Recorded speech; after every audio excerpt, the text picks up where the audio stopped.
Hello dear students, मैं दीपक कुशवाहा अपने YouTube channel अ maths world में आप सभी का फिर से एक बार बहुत बहुत स्वागत करता हूं। बच्चों, आपकी परीक्षाएं जो हैं वो 11 जुलाई से प्रारंभ होनी है।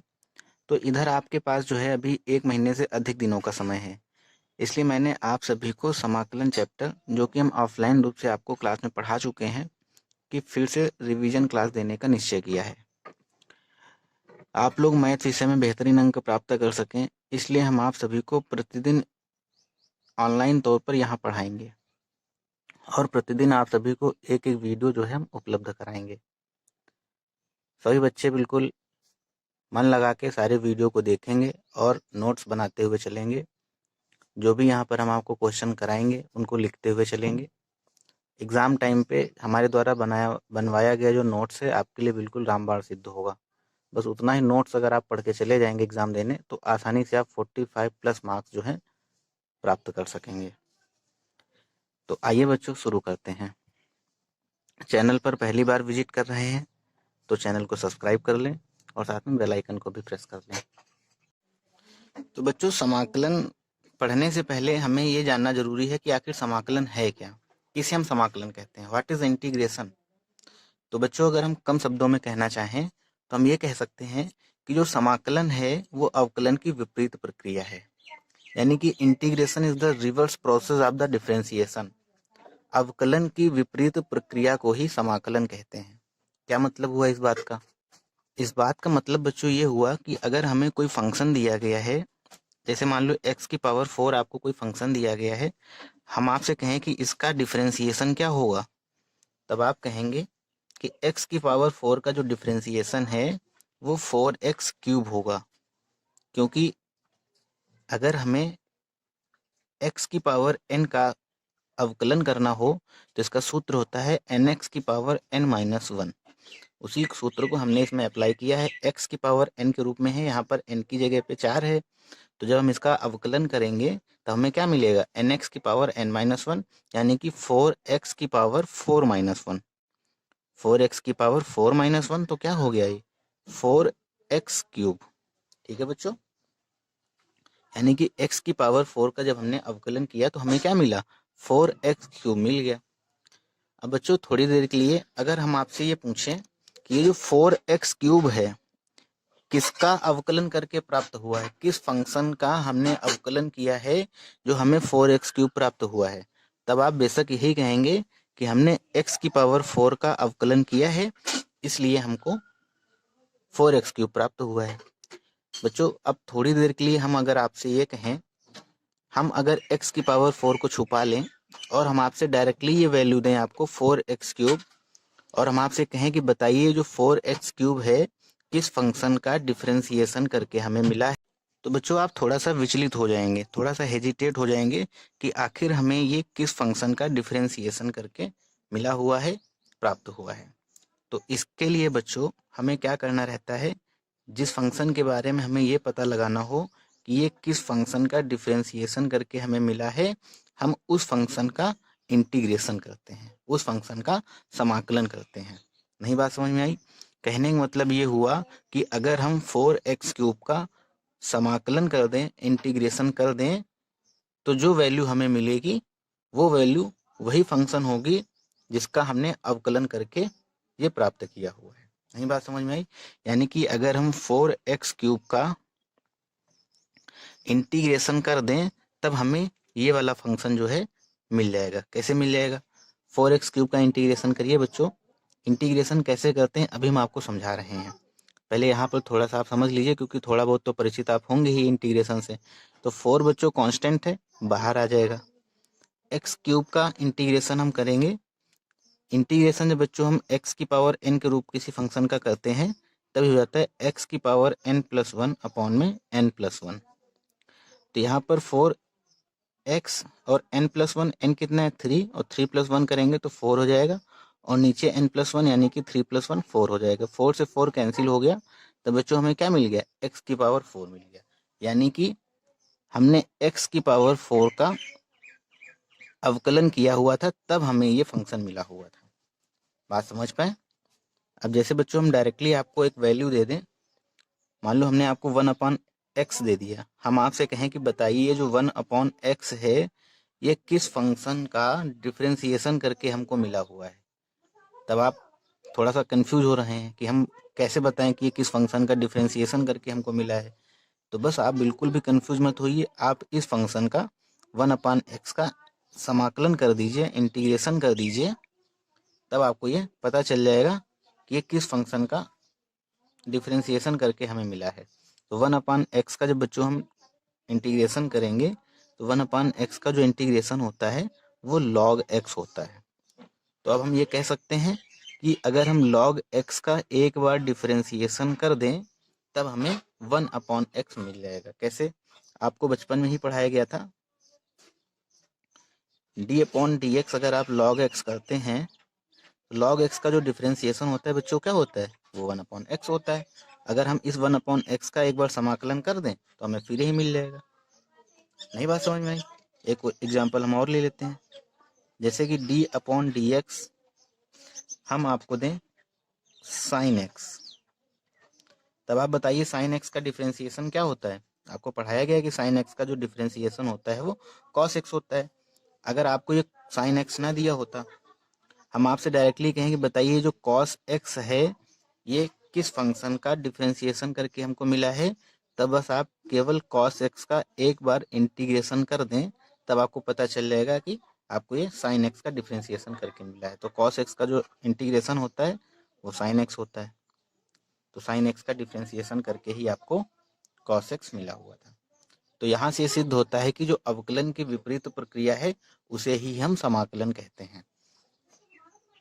तो यहाँ पर कुछ बातें हम आपको और बताना चाह रहे हैं कि इसमें कांस्टेंट ऑफ इंटीग्रेशन c का यूज हम क्यों करते हैं। बहुत ही ध्यान से बच्चों समझिएगा, क्योंकि आपने पढ़ा होगा कि integration of cos x dx आपको करना है तो इसके साथ में हम यहाँ पर c लगा देते हैं। मान लो आपको e की पावर x का इंटीग्रेशन करना है, तब आप e की पावर x का इंटीग्रेशन e की पावर x होता है प्लस साथ में c लगा देते हैं। तो आखिर हम समाकलन करने के बाद में ये कांस्टेंट वैल्यू c क्यों लगाते हैं, c का यूज क्यों करते हैं। बहुत ही ध्यान से पॉइंट को समझिएगा बच्चों, ये बेसिक क्लास है, बिल्कुल भी आप अच्छे से समझ के चलें, इसलिए हम आपको बिल्कुल बेसिक से बता रहे हैं, क्योंकि बहुत सारे कमज़ोर बच्चे भी होते हैं जो समाकलन नहीं समझ पाए हैं, और बहुत सारे ऐसे बच्चे भी होते हैं जो 10th के बाद डायरेक्टली डिप्लोमा कर रहे होते हैं, तो वो अवकलन की प्रक्रिया से परिचित नहीं होते हैं, क्योंकि आप भाई 12th वगैरह पढ़ के आए हुए हैं, 11th में भी आपने पढ़ा है, तो आपको ये लग रहा होगा कि हमें सब आता है। लेकिन कुछ बच्चे ऐसे भी हैं जो बिल्कुल पहली बार समाकलन को पढ़ रहे हैं, तो इसलिए हमें उन बच्चों को भी लेके चलना है। तो आप बिल्कुल भी परेशान मत होंगे कि बिल्कुल सर बेसिक से पढ़ा रहे हैं तो हमको आता है। तो आपको भी ये कॉन्सेप्ट समझना बहुत ज़रूरी है कि आखिर ये सी वगैरह का यूज हम कैसे करते हैं, कहाँ से लग जाता है। तो बच्चों मान लो आपको एक ये फंक्शन दिया गया है जिसका हमें इंटीग्रेशन करना है। मान लो फंक्शन आपको दिया गया है 5x³ + 7x² + 3। ये आपको फंक्शन दिया गया है, हम आपसे कहें कि इसका जो है आप डिफरेंशिएशन कीजिए। तो बताइए बच्चों डिफरेंशिएशन क्या होगा। 5 कांस्टेंट है, एज इट इज हो जाएगा। x की पावर 3 का जब हम अवकलन करेंगे तो देखो फार्मूला हमने लिखा हुआ है x की पावर n, क्या होता है nx की पावर n-1। इसी तरीके से जब हम d/dx x की पावर 3 करेंगे, कोई कांस्टेंट संख्या बाहर आ जाती है, x की पावर n का यानी कि x की पावर 3 का जब हम डिफरेंशिएशन करेंगे तो क्या होगा बच्चों, nx की पावर n-1 यानी कि n के प्लेस पे यहाँ 3 है, यानी कि 3x की पावर 3-1 यानी कि 2। तो क्या हो जाएगा 3x² यानी कि x³ का जब हम अवकलन करेंगे तो क्या हो जाएगा ये 3x²। इसी तरीके से प्लस 7x² का करेंगे तब 7 कांस्टेंट है बाहर हो जाएगा। x² का करेंगे तो यहाँ x² है, nx की पावर n-1 यानी कि n के प्लेस पे 2 है, और x की पावर n-1 यानी कि 2-1 यानी कि 2x की पावर 1 यानी कि 2x। और सिर्फ जब हम कांस्टेंट का अवकलन करते हैं, आपको सेमेस्टर 1 में बताया गया होगा कि जब हम कांस्टेंट का अवकलन करते हैं तब हमें वैल्यू 0 मिलती है। ठीक है बच्चों, अब यहाँ पर अगर हम इसको सॉल्व करें तो क्या हमें मिलेगा, 5 का 3 में मल्टीप्लाई यानी कि 15x², 7 का 2 में मल्टीप्लाई यानी कि 14x। अब ये 0 हो गया, तो इसको हम लिखें या ना लिखें। तो बच्चों इसका डिफरेंशिएशन करके हमें कौन सी वैल्यू मिली है, कौन सा फंक्शन मिला है, हमें फंक्शन मिला है, वैल्यू मिली है 15x² प्लस 14x।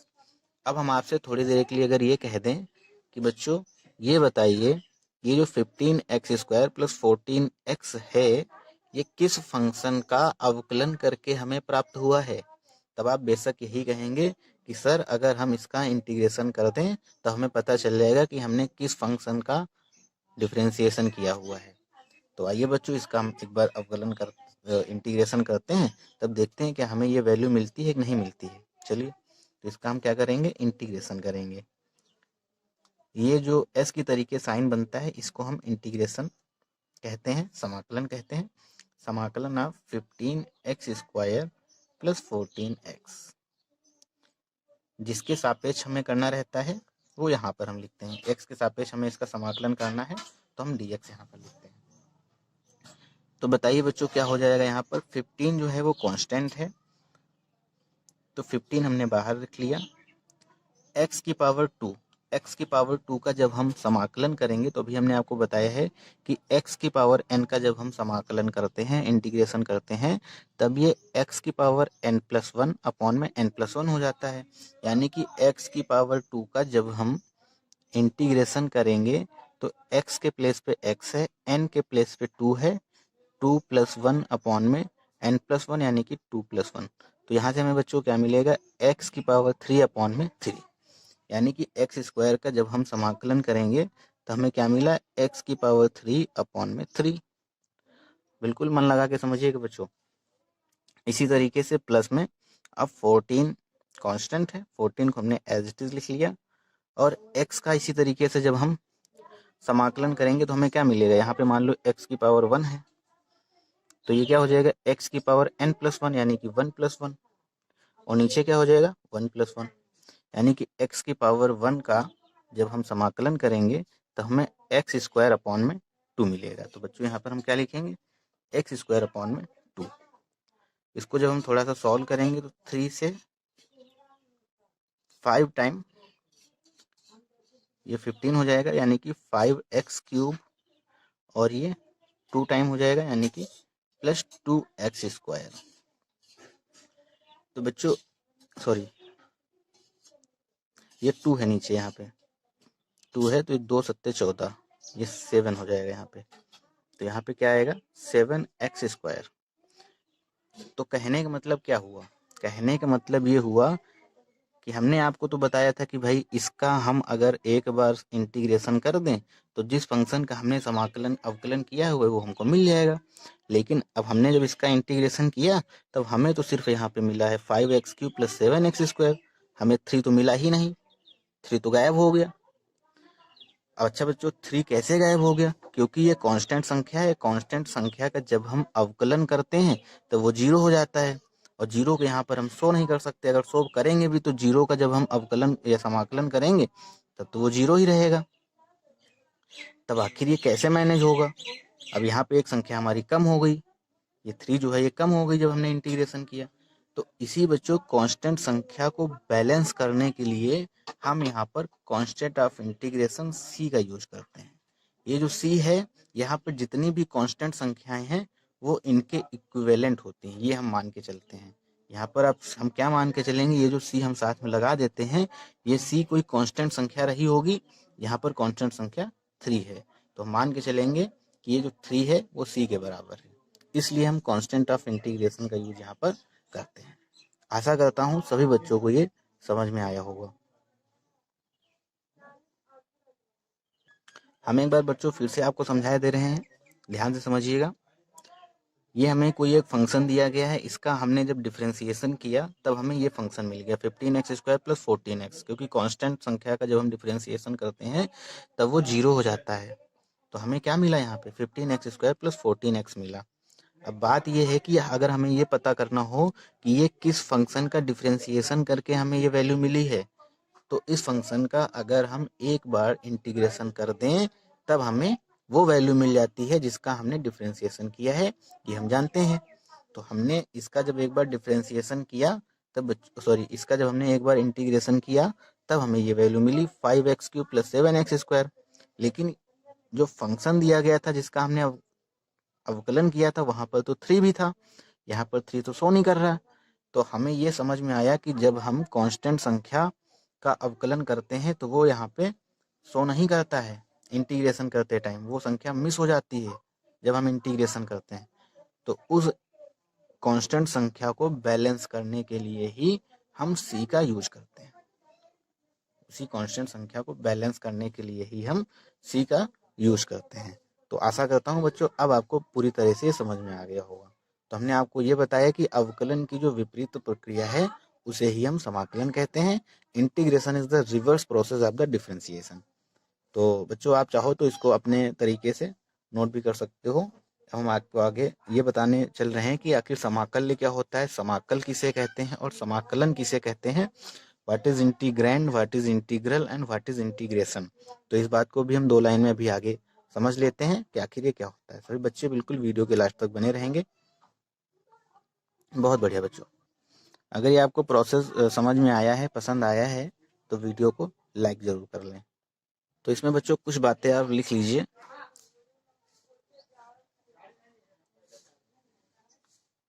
समाकलन का जो चिन्ह है, चिन्ह मतलब सिंबल, वो ये होता है। समाकलन का चिन्ह होता है और इंटीग्रेशन डीएक्स जो हम लिखते हैं का अर्थ है, इसका क्या अर्थ होता है, का अर्थ है एक्स के सापेक्ष समाकलन करना। ठीक है बच्चों, ये पॉइंट नंबर 1 लिख लीजिए आप, इसको पॉइंट नंबर 2 करके लिख लीजिए, नोट्स डाल के लिख लीजिए इन सब बातों को। इनसे भी 1-2 नंबर के प्रश्न जो हैं बहुविकल्पी में पूछ लिए जाते हैं कि इंटीग्रेशन ऑफ डीएक्स का अर्थ क्या है।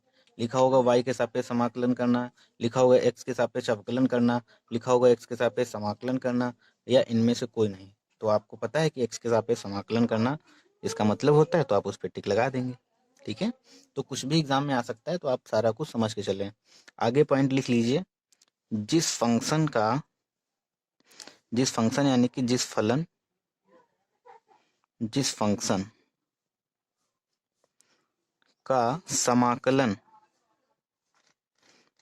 फंक्शन का समाकलन करना होता है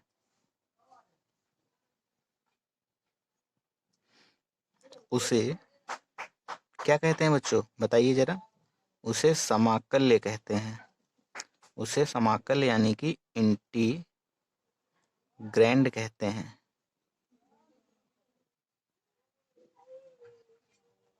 क्या मतलब हुआ, कहने का मतलब बच्चों ये हुआ, जैसे कि मान लो हमें ये कोई फंक्शन दिया गया, इसको आप बाद में नोट कर लेंगे। जैसे मान लो कोई आपको ये फंक्शन दिया गया f(x), इसका आपको इंटीग्रेशन करना है। मान लो हमने इसका इंटीग्रेशन किया तो ये हमें कैपिटल f(x) मिल गया। इंटीग्रेशन किया तो हमें कैपिटल f(x) मिला। तब यहाँ पे ये जो जिस फंक्शन का हमें समाकलन करना है, यानी कि f(x) जो यहाँ पे फंक्शन लिखा है जिसका हमें समाकलन करना होता है, उसे हम क्या कहते हैं, उसे हम समाकल्य कहते हैं। यानी कि यहाँ पे f(x) क्या है, समाकल्य है। आशा करता हूँ सभी बच्चों को समझ में आया होगा। आगे पॉइंट लिख लीजिए, पॉइंट नंबर 4, जो समाकलन की प्रक्रिया से फंक्शन प्राप्त होता है उसे क्या कहते हैं बच्चों, उसे समाकल कहते हैं।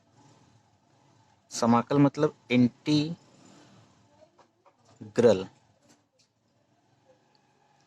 उसे समाकल कहते हैं। क्या मतलब हुआ, समाकलन की प्रक्रिया करने के बाद में जो फंक्शन हमें प्राप्त होता है, यानी कि समाकलन की प्रक्रिया हमने कर ली, हमें ये फंक्शन प्राप्त हुआ, तो इसी को बच्चों हम क्या कहते हैं, इसी को हम समाकल कहते हैं। ठीक है, लास्ट पॉइंट लिख लीजिए। और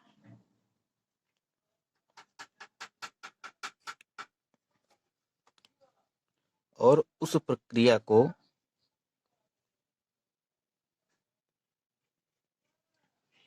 जिसके द्वारा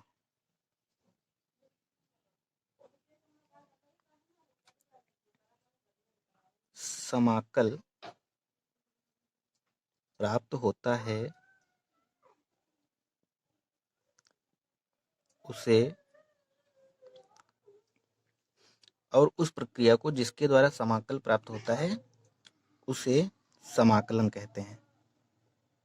मतलब ये जो प्रक्रिया है बच्चों, ये प्रक्रिया क्या कहलाती है? यही प्रक्रिया समाकलन कहलाती है। समाकलन का बच्चों मतलब क्या हुआ? वही इंटीग्रेशन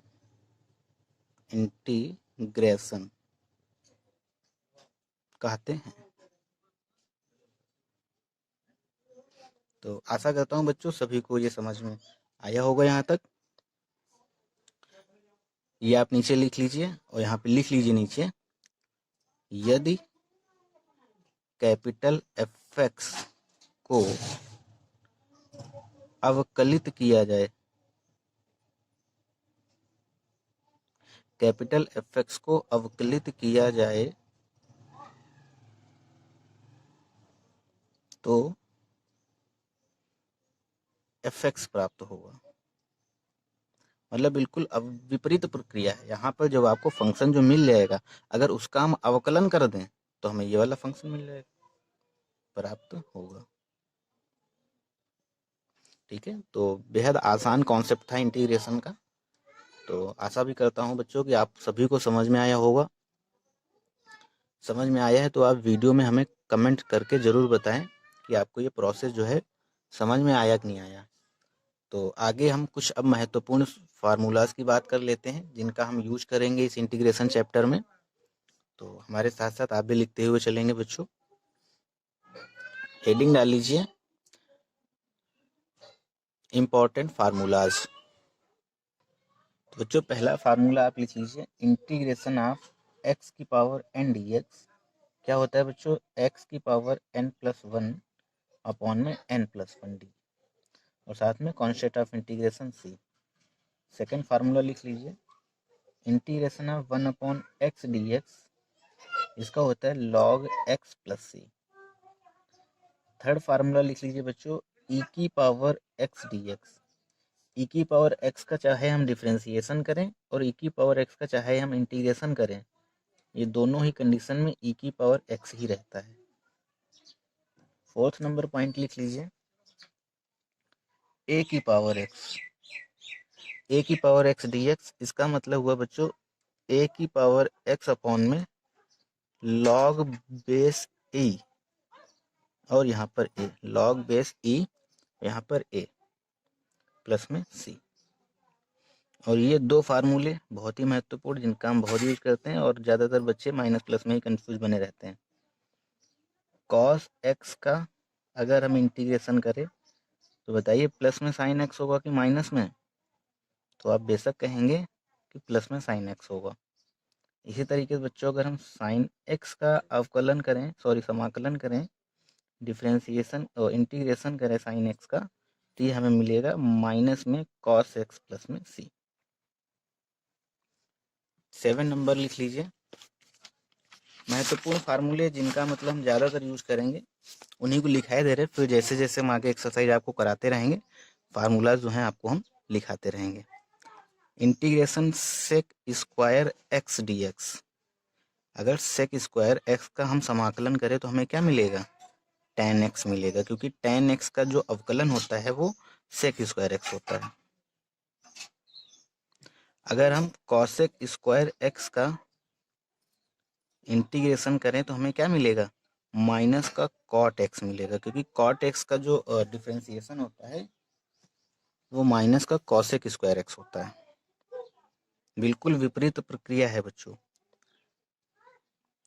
अगर हम जैसे कि अवकलन सेक एक्स का क्या होता है, तो आप कहते हैं कि सर सेक एक्स का जो अवकलन है वो सेक एक्स tan x होता है। तो उसी तरीके से सेक एक्स tan x अगर कहीं पर लिखा है और आपसे कहा जाए कि इसका इंटीग्रेशन क्या होगा, तब आप बेशक कहेंगे कि सर sec x प्लस सी होगा। इसी तरीके से 10 नंबर फार्मूला लिख लीजिए। जैसे कि हम आपसे कहें कि बताइए बेटा कॉसेक एक्स का डिफरेंशिएशन क्या होगा, तब आप कहेंगे कि सर माइनस का cosec x into cot x होगा।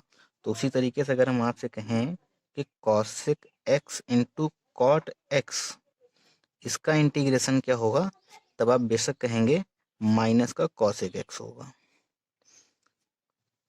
तो बच्चों ये कुछ इंपॉर्टेंट फार्मूलाज हैं जिनका हम यूज करेंगे क्वेश्चंस में, तो अभी आप इनको नोट कर लीजिए। फिर इन फार्मूलाज से बहुत सारे फार्मूलाज की उत्पत्ति होती है, उनका हम आपको प्रूफ भी कराएंगे कैसे वो फार्मूले बनते हैं। जैसे कि इंटीग्रेशन ऑफ 1/रूट के अंदर 1-x², integration of 1/x², integration of 1/x root के अंदर x² - 1। तो ये फार्मूला जो है इनका हम समय आने पर आपको डेरिवेशन भी कराएंगे कि कैसे इनके फार्मूलों की व्युत्पत्ति होती है। तो आशा करते हैं सभी बच्चों को यहाँ तक ये समझ में आया होगा। चलिए एक दो हम आपको क्वेश्चंस भी करा देते हैं, सभी बच्चे बिल्कुल लास्ट तक बने रहेंगे। क्वेश्चन करने से पहले बच्चों आप लोग एक हेडिंग डाल लीजिए, समाकलन पर प्रमेय। समाकलन पर प्रमेय क्या प्रमेय है, पहली प्रमेय लिख लीजिए बच्चों। हालांकि अभी हमने आप इसमें यूज कराया हुआ था। जैसे हमें इंटीग्रेशन करना है, कोई कांस्टेंट संख्या पहले लिखी हुई है, फिर कोई फंक्शन लिखा हुआ है जो कि x का है। तो इस कंडीशन में जो कांस्टेंट संख्या होती है वो बाहर आ जाती है। अभी हमने आपको जो पहले कराया हुआ था उसको हम यहाँ पे शब्दों में लिखाई भी दे रहे हैं, तो आप लिख के रख लीजिए। के जैसे कि कांस्टेंट संख्या है तो के को हम बाहर निकाल लेंगे इंटीग्रेशन से, और अंदर एक्स वाले फंक्शन को रखेंगे जिसका हमें समाकलन करना है। कांस्टेंट संख्या इंटीग्रेशन से बाहर आ जाती है। जैसे कि एग्जाम्पल के तौर पे जैसे कि लिखा हुआ है 3x², इसका हमें इंटीग्रेशन करना है। तो जो 3 है बच्चों वो बाहर आ जाएगा, अंदर क्या हो जाएगा x² dx। ठीक है। इसी तरीके से सेकेंड पॉइंट लिख लीजिए समाकलन पे प्रमेय। जैसे लिखा हुआ है इंटीग्रेशन f1x प्लस लगा हो या माइनस लगा हो f2x, और इसका आपको क्या करना है पूरे फंक्शन का, जैसे कि आपको इसका इंटीग्रेशन करना है, तभी क्या हो जाएगा, ये जो इंटीग्रेशन है f1x के साथ भी है और यही इंटीग्रेशन f2x के साथ भी है, तो इसको आप अलग अलग भी करके लिख सकते हैं। हालांकि ये बेसिक बातें हैं, आपको पहले से ही पता है, लेकिन फिर भी जिन बच्चों को नहीं पता है वो बच्चे समझ लें कि अगर दो फंक्शन इस तरीके से लिखे हुए हैं प्लस और माइनस में, और हमें अगर पूरे का समाकलन करना है तो हम उनको अलग अलग करके भी लिख सकते हैं। इंटीग्रेशन का साइन लगा के अलग अलग करके भी लिखा जा सकता है। यानी कि इसको हम लिख सकते हैं f1x dx और plus minus integration of f2x dx। क्या मतलब हुआ इस बात का, एग्जाम्पल ले लीजिए। जैसे कि बच्चों मान लो आपको दिया गया है integration of x⁻7 plus x⁻9 dx। तो इसको आप बच्चों क्या लिख सकते हैं, integration of x⁻7 dx plus integration of x⁻9 dx।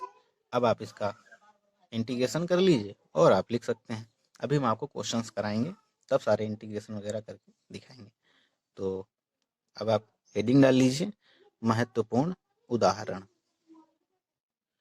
बच्चों शुरुआत करते हैं एक बहुत ही छोटे एग्जाम्पल से। मान लो आपको क्वेश्चन दिया गया है 2x² प्लस 5x प्लस में 3 dx का मान ज्ञात कीजिए।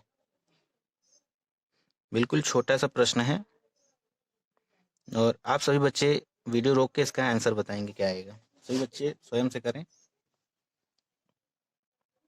तो बच्चों जिस फंक्शन का हमें समाकलन करना हो उस फंक्शन को हम i बराबर लेट कर लेते हैं, i के इक्वल लेट कर लेते हैं। i का मतलब होता है इंटीग्रेशन। तो सबसे पहले हम लिख लेंगे माना i बराबर 2x² प्लस 5x प्लस में 3 और dx। अब हमने आपको जो दो प्रमेय बताई हुई हैं उनके आधार पर हम इन सारे फंक्शंस को अलग अलग करके लिख सकते हैं। कैसे? 2x² dx प्लस इंटीग्रेशन इसके साथ भी यानी कि 5x dx प्लस इंटीग्रेशन इसके साथ भी 3 dx। ठीक है बच्चों, एक फार्मूला हम आपको उसमें लिखाना भूल गए, तभी हम लिखाए दे रहे हैं। अच्छा, अब हमने आपको बताया था कि जो कांस्टेंट संख्या है वो इंटीग्रेशन से बाहर हो जाती है, यानी कि 2 कांस्टेंट है, इंटीग्रेशन से बाहर हो जाएगा, अंदर क्या बचेगा? x² dx। इसी तरीके से 5 यहाँ पर कांस्टेंट, ये बाहर हो जाएगा, अंदर क्या बचेगा? x dx। इसी तरीके से बच्चों 3 यहाँ पर कांस्टेंट है, 3 बाहर हो जाएगा, अंदर क्या बचेगा? सिर्फ dx। यहाँ पर आप लिख लीजिए एक चीज कि अगर हम किसी कांस्टेंट संख्या का, सिंगल कांस्टेंट संख्या का अगर हम इंटीग्रेशन करते हैं, तब हमें जिसके सापेक्ष इंटीग्रेशन करना है वो वैल्यू प्राप्त होती है। या इस तरीके से आप समझ लीजिए, अगर आप dx का इंटीग्रेशन करते हैं, सिर्फ dx का या 1 का, यदि आप 1 का बच्चों यदि आप 1 का x के सापेक्ष में इंटीग्रेशन करते हैं, तब जिसके सापेक्ष हमें इंटीग्रेशन करना है वो वैल्यू हमें प्राप्त होती है। जैसे कि x के सापेक्ष इसका इंटीग्रेशन करना था तो हमें x मिला, नोट डाल के लिख लीजिए। अगर आप 1 का इंटीग्रेशन y के सापेक्ष करते हैं तब आपको यहाँ पर क्या मिलता? y मिलता। आशा करता हूँ बच्चों यहाँ तक आपको समझ में आया होगा। तो ये 2 हो जाएगा। अब x की पावर n का भी हमने आपको बताया था, x की पावर n का समाकलन क्या बताया था? x की पावर n+1 अपॉन में n+1। तब आप बताइए 2 एज इट इज है, x के प्लेस पे x है और n+1 यानी कि n के प्लेस पे 2 + 1 यानी कि क्या हो जाएगा? 3 अपॉन में नीचे n+1 यानी कि 2 + 1 3 plus 5 as it is. x का जब हम इंटीग्रेशन करेंगे तो क्या हो जाएगा? x 1+1 अपॉन में 1+1 यानी कि x² अपॉन में 2 प्लस 3। अब इंटीग्रेशन हमें 1 का करना है x के रिस्पेक्ट में, तो x के रिस्पेक्ट में क्या हो जाएगा? केवल x। और कांस्टेंट ऑफ इंटीग्रेशन हम सिर्फ एक बार लगाते हैं यानी कि प्लस में c। ठीक है, इसको हम लगाते हुए ही चलेंगे, जहां से इंटीग्रेशन का साइन हट जाता है वहां पर हम कांस्टेंट ऑफ इंटीग्रेशन c को जोड़ देते हैं। अगर आप इस तरीके से जोड़ना नहीं चाहते हैं, आपने अलग अलग करके रखा हुआ है, तब आप यहाँ पर +c1 कर सकते हैं। इसका जब आपने किया तो +c2 कर सकते हैं, इसका जब आपने किया तो +c3 कर सकते हैं, और बाद में c1 + c2 + c3 एक जगह लिख के उसको कैपिटल C से डिनोट कर सकते हैं, जहां पर लिखेंगे कैपिटल C बराबर x1 c1 + c2 + c3। आपको इतना सारा कुछ करने की जरूरत ही नहीं है, बस आप लास्ट में केवल एक कांस्टेंट ऑफ इंटीग्रेशन c को जोड़ सकते हैं।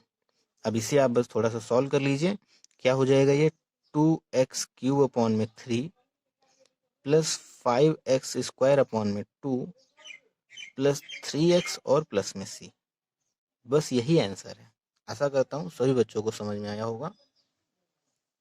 तो आपको ये वीडियो कैसा लगा बच्चों, सभी बच्चे हमें बताएंगे कमेंट करके। एक क्वेश्चन हम आपको होमवर्क के लिए दे रहे हैं, आप उसको लगाएंगे, फिर नेक्स्ट पार्ट में हम अब इससे थोड़ा सा स्टैंडर्ड बढ़ा के, थोड़ा लेवल हाई करके, जिस तरीके के क्वेश्चंस आपकी परीक्षाओं में पूछे जाते हैं उस तरीके के प्रश्न हम रखेंगे और उस तरीके के प्रश्नों के ऊपर चर्चा करेंगे। एक क्वेश्चन हम आपको होमवर्क के लिए दे रहे हैं, नोट कर लीजिए। सभी बच्चे इसका आंसर जो है हमें भेजेंगे। x³ + 3x² - x प्लस में 7 dx। ये आपका क्वेश्चन है जिसे आप सभी को सॉल्व करके हमें व्हाट्सएप पर या मेल पर भेजना है। तो आशा करता हूँ सभी बच्चों को समझ में आया होगा। आज के पार्ट में बस यहीं तक। वीडियो देखने के लिए सभी बच्चों को बहुत बहुत धन्यवाद।